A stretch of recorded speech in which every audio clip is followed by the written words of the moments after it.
I'm Dorothy Tannahill-Moran, and welcome to our virtual symposium.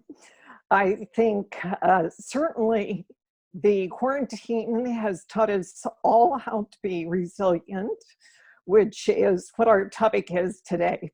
So let me just do a little bit more self-introduction here and we'll get right to it, because I know you're here to learn more about how to be resilient. If you can't tell, I have spasmodic dysphonia, and I'm also a life and career coach. Preceding that, I was a manager at Intel for 21 years, and so I thought, gee, taking all that great experience and putting it into coaching sounded like a great thing to do.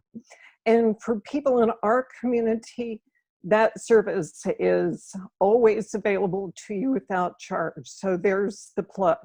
Nothing in it for me, but if you do need a coach, I'm here to help you.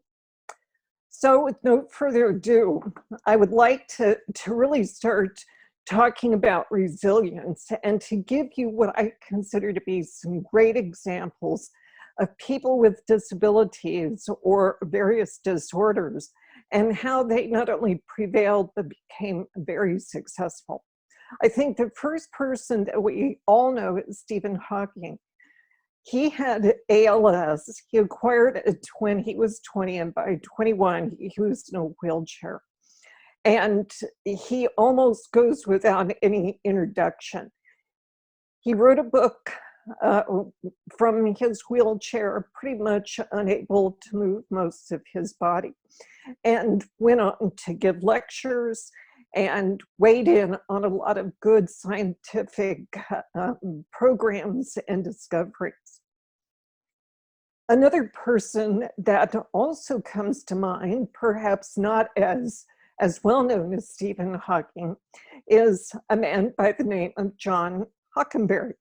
Now, if he does sound kind of familiar, that's because John Hockenberry is a journalist and a newscaster for one of the national TV stations.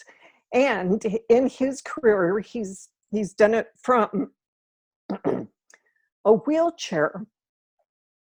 And the reason why he's in a wheelchair is because of an accident that rendered him partially paralyzed. But even while he was paralyzed, he went into all kinds of situations, reported on them, and became a multiple-time award-winning journalist. So there you go, another example. And then one of the ones I thought was really fascinating when I was doing the research on this is a woman in India by the name of Sudha Chandra. Sudha Chandra lost a leg in an accident, and from there went on to be an award-winning actress and, get this, dancer. These are all great examples of people who chose to be very resilient in the face of the challenges that they have. That should give us a suggestion about ourselves and the challenges we face with vocal cord disorders and various forms of dystonia. So I want to go on and share the presentation that I'm going to go through today. So I don't always have chocolate, but when I'm doing, I'm incredibly resilient. Now, maybe something else like a donut, piece of cake, or some other form of candy can help you become more resilient. But this is just my humorous attempt.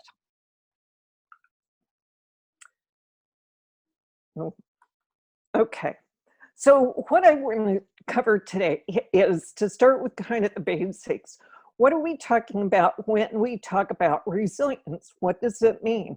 And why should this community, particularly at this point in time, want to look and talk about resilience? Because not only do we need to be resilient because of our vocal cord disorder and perhaps some other issues that we might have functioning day to day, But in the quarantine and in the worldwide climate that we're in right now, resilience is the order of the day. What makes resilience important? We're going to look at that. It's like when you don't have resilience, when you do have resilience, what effect does that have on your life? Looking at characteristics of a resilient person so you can start reflecting for yourself what that might look like for you right now, and to give you some suggestions about what to work towards. And then lastly, how do you develop resilience, and or how do you improve the resilience that you have? Let's look at what resilience means. It is a process, and by process, what I'm saying here is that this is an internal process of how you choose to respond and adapt, and doing it well in light of significant sources of stress and handling change. Now, there's a couple of different kinds of ways of looking at this. An example would be some kind of trauma that you faced, a tragedy, threat, death, disasters. These things get dished up to us each and every day. Also, we can have things like health changes, like up to a certain point in time, we didn't have spasmodic dysphonia or vocal cord issues, and now we do. So how resilient are we? And what is our process of being able to adapt to that change and potentially the stress that goes with it? But you can also experience other things more common, such as job loss or issues with relationships or people within your family. You could be facing financial challenges. And certainly you could experience personal physical trauma like rape or injury. All of these types of things, plus many, many more that I haven't suggested so far, are things that take place throughout our life. The question then becomes, what is our process for responding and responding well to those changes and sources of stress? Now, going on and looking further into resiliency, it has two parts to it. The first part is how well you cope or how well you respond while a stressful event is happening. Example of this could be being caught in a fire. Do you stand there like a deer in the headlights and not know what to do? Or do you muster your reserves, run away from the fire, and perhaps go grab a fire hose or a garden hose? The other aspect of resilience is how you cope or you respond after a stressful event has taken place, such as that fire creating a loss on your dwelling, your house, your apartment building. Are you dwelling on it, which would suggest that perhaps you're not resilient, or are you planning for your own recovery and the recovery of the things that you lost in that event? So in other words, it's while something is taking place and it's after something is taking place. And it can be all forms of stressful issues that crop up. And certainly change is one of the big stressors in our life. And for a lot of people right now, we have experienced a lot of stress and a lot of change because of the quarantine, hampering our activities and hampering our ability to, in some cases, make an income. But as this artist has said, if your heart is broken, make art with the pieces. This is great pearl of wisdom about resilience. So you can dwell on your broken heart, or you can do something with it. Now, why would our community, the community of dystonia and spasmodic dysphonia, want to talk about something about resilience? I think we can relate it today, especially today, because we're having a virtual symposium that was created by virtue of the quarantine and the virus pandemic. So we've got plenty of fuel, if you will, to want to talk about being resilient in addition to the challenges associated with our voice. That means everyone, not just us, but everyone needs to be able to respond to change and traumatic events in their life because, like it or not, it is part of life. Things are going to happen. Certainly, SD is a significant impact, and it can impact literally everything in your life. It certainly can impact your self-esteem, but you can have difficulty with relationships and family, jobs, functioning in the day-to-day world. It impacts how we go about doing things. And as a result, it changes who we are and how we are in the world. I know you probably are like me. You have heard of people saying, well, I've pretty much just become an introvert or recluse because getting out in the world has been so difficult. That would be an example of somebody who's dwelling on the issues that have been dished up to them because of SD, but not necessarily responding well to it. We do change as a result of our disorder, but how we deal with that change is the discussion and focus on resilience. This means that to truly thrive and to find joy in your life, it requires us to be resilient. We must find positive ways of responding to the impact caused by our vocal cord disorders. And just like this little dog down here at the bottom, resilience, more people should have as much. For whatever transpired in his life, he no longer has his front legs. But look at him, he's happy as can be. He's got his little adapter kit strapped onto him by some loving owners. His life is as good as it can be. We should be more like him. My apologies for this slide, but I didn't want to try to recap this. I thought it was all really important, starting with the fact that, can you imagine, there's an organization called Resilience Alliance. This is all this group focuses on, is resilience.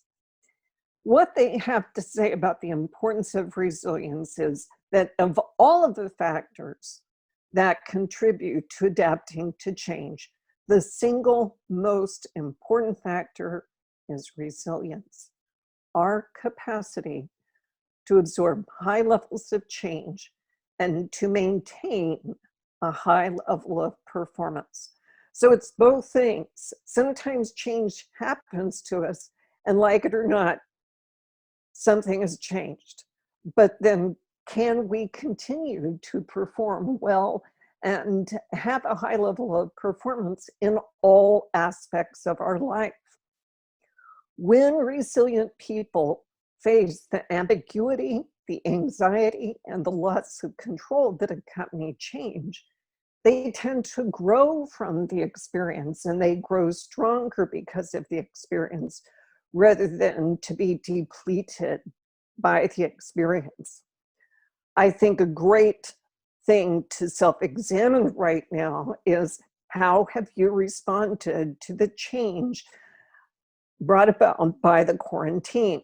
There's a lot of people who have really just sunk deeper into a depression or deeper into a place of darkness. And there's other people that are really, truly making the best out of it. They're sharing their skills, they're communicating with friends and relatives and loved ones. And they're learning that they can be strong in the face of this kind of a challenge. If you lack resilience, you will tend to be dwelling on problems. And of course, when you're ruminating or dwelling on problems, you never feel good about it. It's like a pit in your stomach. You can feel victimized. And I do hear that right now, associated with the quarantine, as some people feel like they are a victim of other people's poor behavior, of the disease, of politicians' decisions, a whole host of things. And that never makes you feel good. You become overwhelmed because you feel such a loss of control. And certainly we don't have control over being in the quarantine and when the quarantine is going to expire, but we do have control over the way we choose to respond to it. This can ultimately lead to unhealthy coping mechanisms such as substance abuse. It can also lead to other kinds of poor coping mechanisms, and I'm hearing that a lot right now, and that's people overeating. They're bored. They don't have other things to do. Perhaps they feel unmotivated, and an unhealthy coping mechanism is eating. I love this. My barn having burned down, I can now see the moon.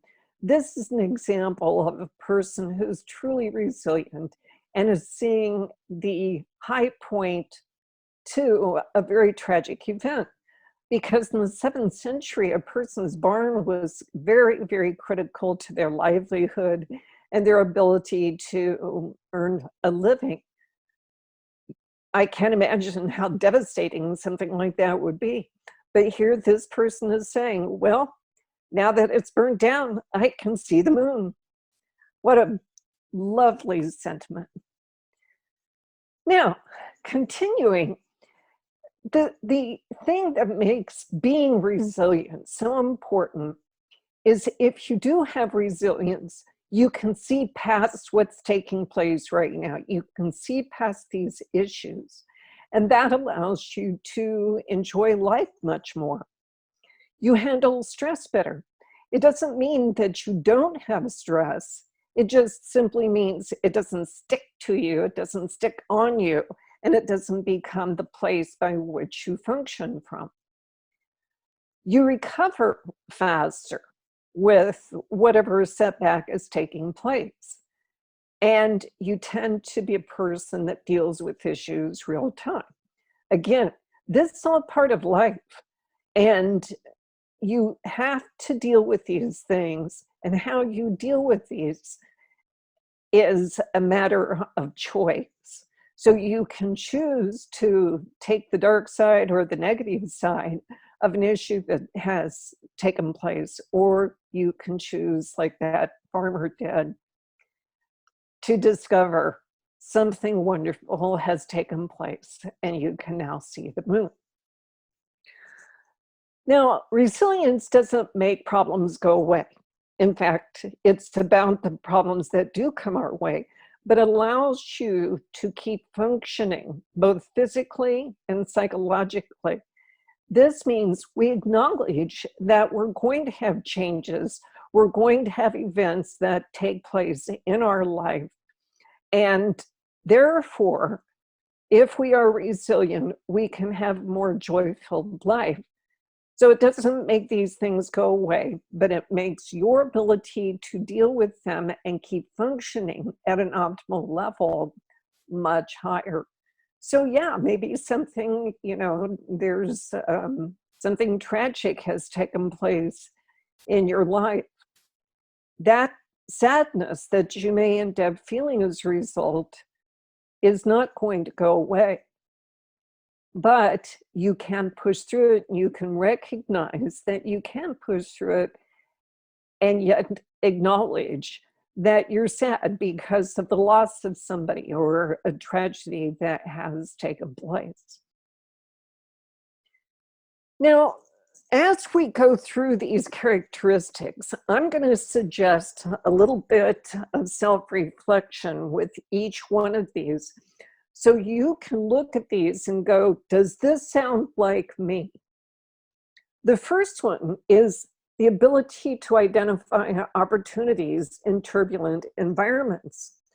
Now, the quarantine has certainly been turbulent, but the interesting thing that I've noticed, both with businesses as well as individuals, is there are people that are creating opportunities for themselves. Our own neighbor, I heard, had gone to town and made like 50 masks for people to be able to wear. She put them for sale on eBay and actually sold 60, like almost overnight. If you will, that was an opportunity. I don't think when she set out to do that, that she thought she would have such great sales, but it turned out that she did. Businesses like Panera's, I love this. They not only are delivering, but they're now also selling groceries. So they, during this turbulent time, created an opportunity.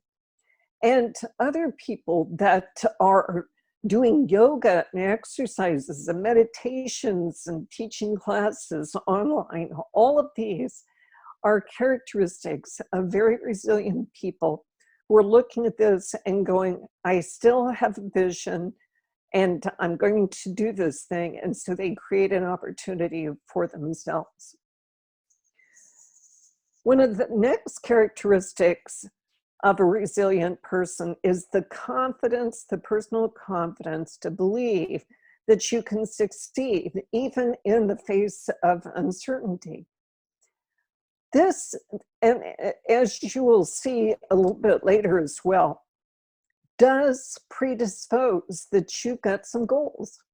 And I was once asked when I was talking about this sort of thing, well, do you think everybody has goals and everybody should have goals? And my response to that was, I believe even if you don't want to call them goals, we all have goals. My own husband is a great example. I think he's opposed to the idea of having a goal. But if you actually ask him, he has goals like improving his golf game and other types of goals, both business and personal. If you've got a goal, it helps you to be able to really focus in on on the second point, the confidence to believe that you will succeed in the face of uncertainty. You've got something that you're driving to. So let's just take my husband's goal of improving his golf game. This might not be the world's best time for him to get out and improve it, but having the confidence to believe that he will be able to do that, even though he may not know when. So that's what I'm talking about in terms of confidence to believe. So the foundation of this, I think, is for you to have some goals, have some things that you're striving for. Because this next one is definitely pointing in that direction. You have to have a clear vision of what you want to achieve and to use that vision as a guide, because you are going to become disoriented periodically. I wanted to get back into glass fusing. It's a form of art, but you have a lot of setup and there's a lot to it. And after we moved 7 years ago, I had just not set my studio up. Well, I got re-inspired at the tail end of last year, decided, okay, I'm going to get this set up. And the next thing you know is we are in the midst of selling our lake house. It's got me sidetracked, but I have not lost sight of the fact that I want to be able to do this. So I do have a vision of something I want to achieve. And I could look at the set of circumstances, both the quarantine and selling a house as, oh gee, I've been completely disrailed. Or I can look at it, which is the way I've chosen to, is the sooner I get this house stuff dealt with, the sooner I'll be able to get to my fusing, my glass art. Therefore, having those kinds of goals helps you have that clear vision, because it is a point for you to come back to when everything else around you may be disorienting. Also, a resilient person can generate a wide range of ideas and approaches for responding to the change. Now, I could have, should I have wanted to, chose to go ahead and kind of simultaneously set up my studio and be working on the sale of the house. But I decided no, because I really wanted to play with all my stuff. And so so my solution, my range of ideas was I could do both things and just do them slower and not as focused, or I could do one thing, get that done as quickly as I could, and then move on to this other goal that I've got, this other fun thing that I want to do. Trust me, purging a house is tedious. Going on. And this is absolutely where the NSDA comes in. The ability to draw on other people's resources and assistance and support during a time of change. I think this virtual symposium is a great alternative. The NSDA itself is a great resource for all kinds of resources. I mean, everything from finding doctors, finding support groups in your area, getting more insight into the disorder, and information on how to navigate through the world with spasmodic dysphonia. But in addition to that, being able to connect you to other people who can truly relate to what's taking place with you. We have to rely on each other. It will absolutely make you a more resilient person. This next one, I think, is one that might not be really easy to understand when you read it. Develop and apply systems, processes, and structures when dealing with change. What this is saying is, just like what I was giving you as an example about wanting to set up my glass studio, but having to deal with packing up a house and doing it during a period of quarantine, it's like, all right, so what I did is I came up with a structure for how I was going to organize this purge. I asked for some people to help me. So that's what I'm talking about in terms of a structure and a process. But other kinds of changes that are taking place, such as the quarantine, you may have had to download some software in order to facilitate meeting with people. You may have had to have learned some new things. So in other words, there are resources around you, but there's also processes and systems that can help you deal with the change as you're mustering your resources and you're coming up with your different options.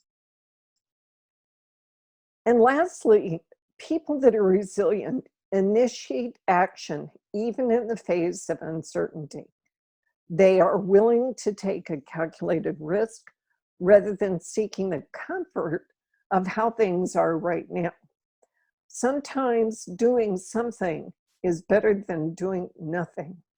And yes, it may cause you to zigzag a few times as you're pursuing whatever your action is, but you do that knowing at the point in time that you start that you're taking calculated risk, and more than likely whatever it is that you're doing is not going to be a straight line from point A to point B, but that's okay. Now, these characteristics that I've talked about is not about being stoic. And it's also not about going it alone. I think in the United States, we tend to be cowboys a lot.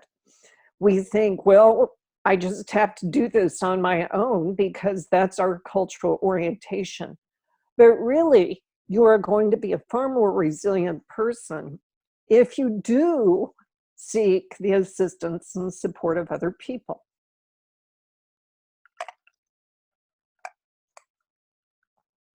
When something in your life goes wrong, just yell plot twists and move on.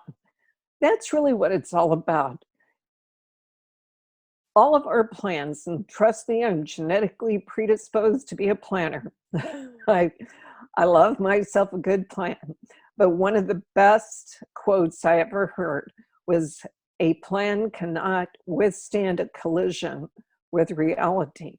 It means you have a plan, plans change, but you always have a plan. In this case, a plot twist. That is just the nature of life. Now, what I'm going to do is to outline some actions that you can take to help you develop resilience or to develop more resilience. The first and the most powerful, I believe, if you did nothing else, is this one. Reframe your thoughts. Look at whatever this negative situation realistically, but don't blame anybody. Don't brood over it, because it probably can't be changed. Your voice is whatever way that it is. The quarantine is still going on. Focus on the positive things that you can do to help yourself. Again, with your voice or even with the quarantine, reframe it. You can either look at the negative aspects to this, or like the man whose barn burned down, that he can now see the moon. Focus on the things that you can do. You cannot entirely control this quarantine. You probably can't control your spasmodic dysphonia, but there are a lot of things that you can do. So what are those things? And focus on those. Work on it. We all can stand some improvement. Take on one of your weaknesses. If you are a person that does tend to look at the negative aspects of things, then perhaps maybe you should create an improvement plan for that. Maybe you're a person that doesn't generate a lot of ideas.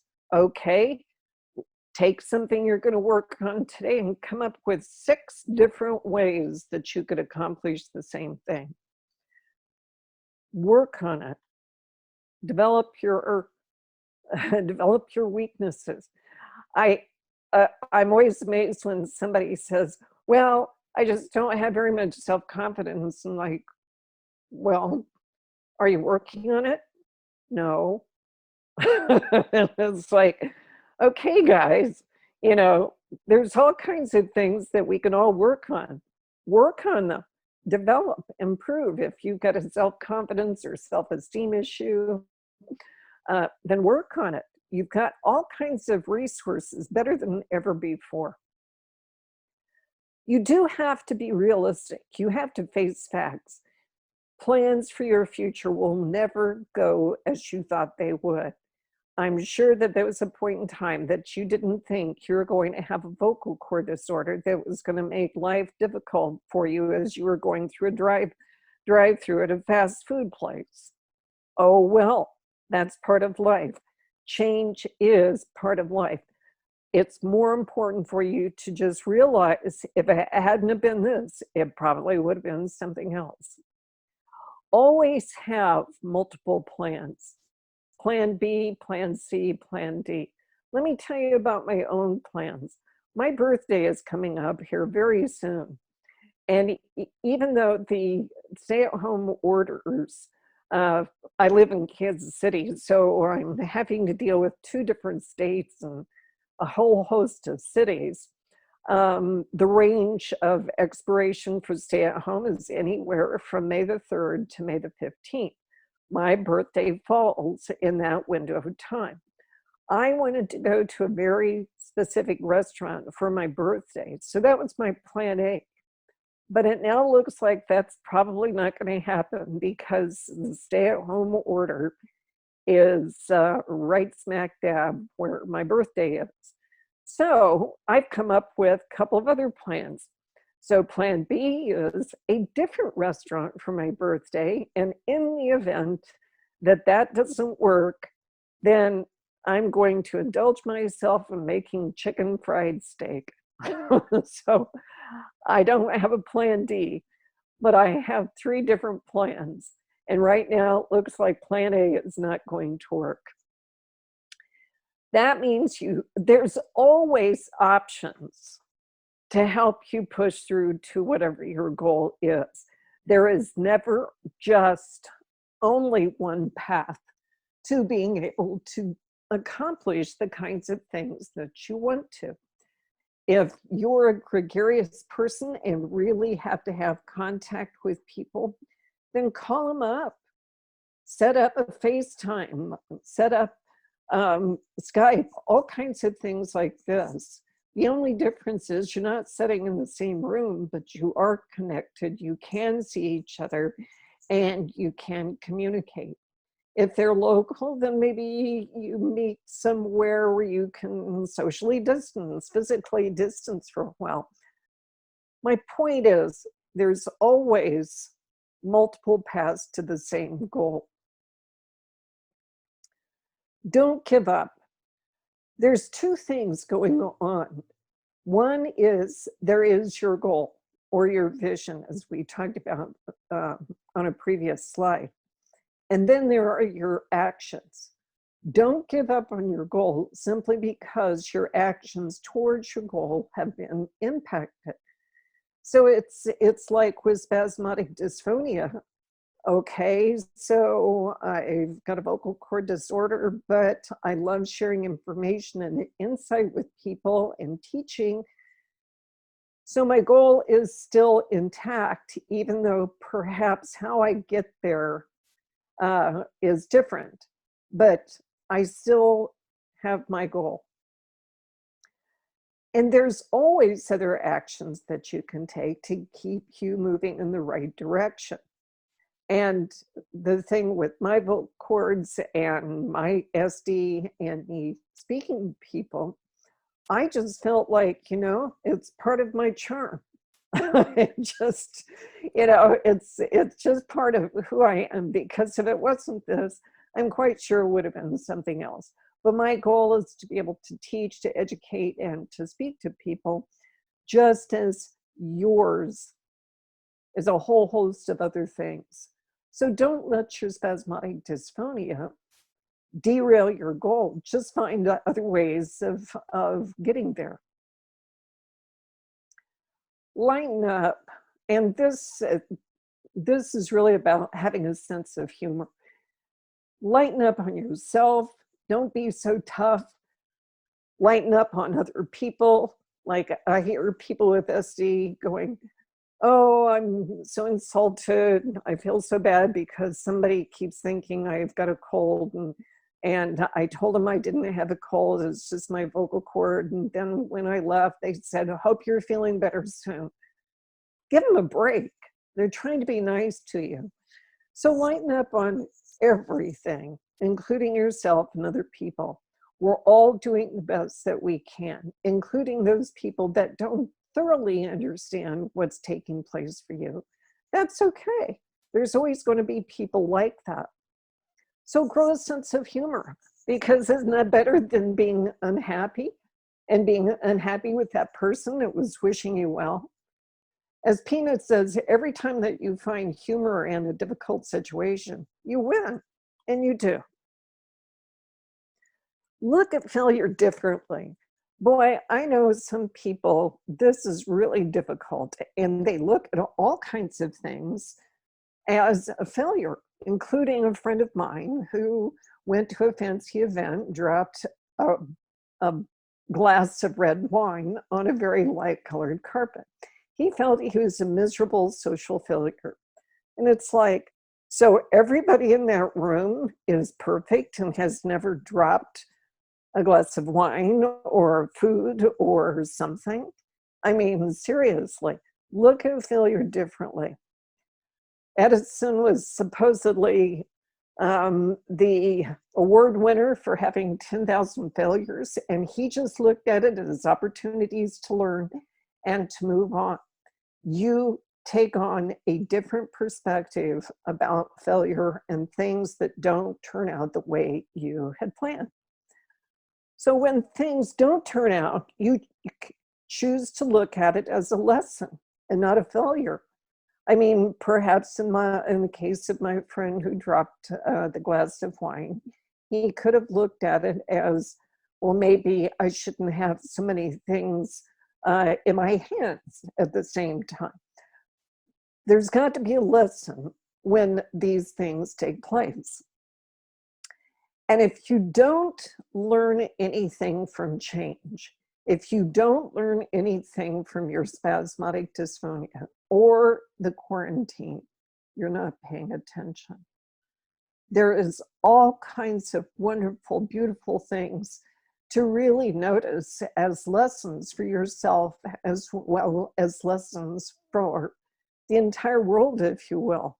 The lesson of the improvement in our environment and clearer skies and clearer waters for the animals to live in, all the way to, gee, I actually think I'm doing a great job of cooking great meals each and every day. I'm having a lot of fun with it.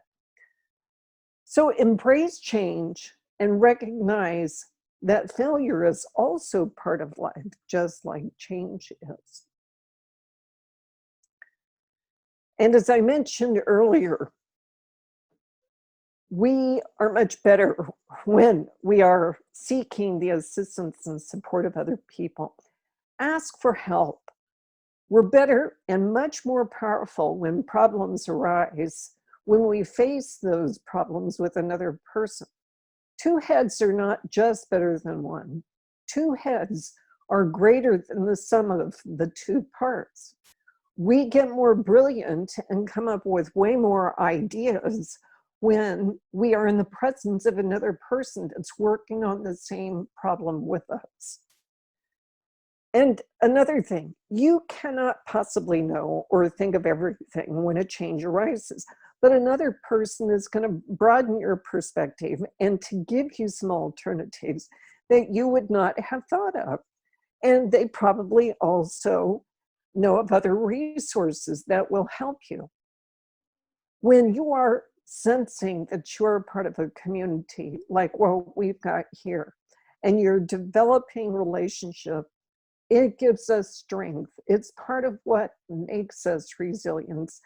And just knowing that somebody's got our back gives us a strength that's immeasurable.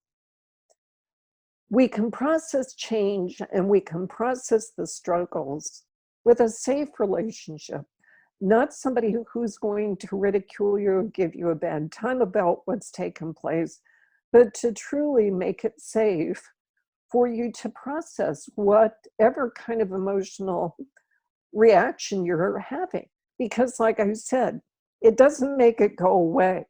It just simply being resilient means that you're now looking forward and you're coming up with options to give yourself control and to help move you in the right direction. Knowing we aren't in it alone and having somebody who truly cares is probably one of the greatest things known to all of us. Now I've gone through this list. Your next question might be, okay, I get it. Where do I get started? Well, you could pick 3. You could even just pick 1 and begin working on it today. I talked to you about reframing things. That would be one of the best places for you to start.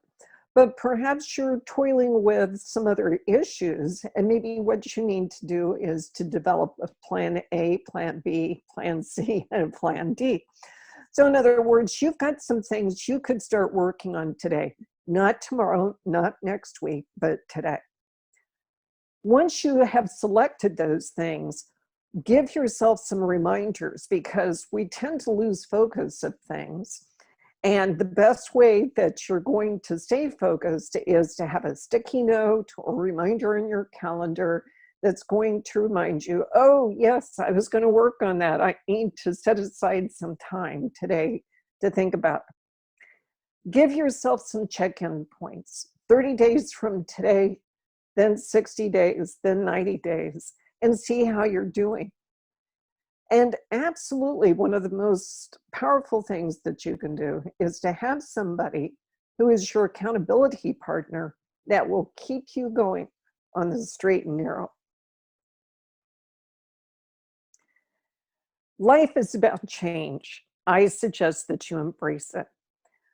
It's your reaction to adversity, not adversity itself, that determines how your life story is going to develop. If I can help you in any way, like I mentioned at the beginning, I'm here to help. I want to help you. And if you're struggling with your resiliency or other things associated with your SD or this quarantine, I'm here to help. And here's my contact information. It's been a pleasure sharing this information with you. Stay healthy. Love you. Bye-bye.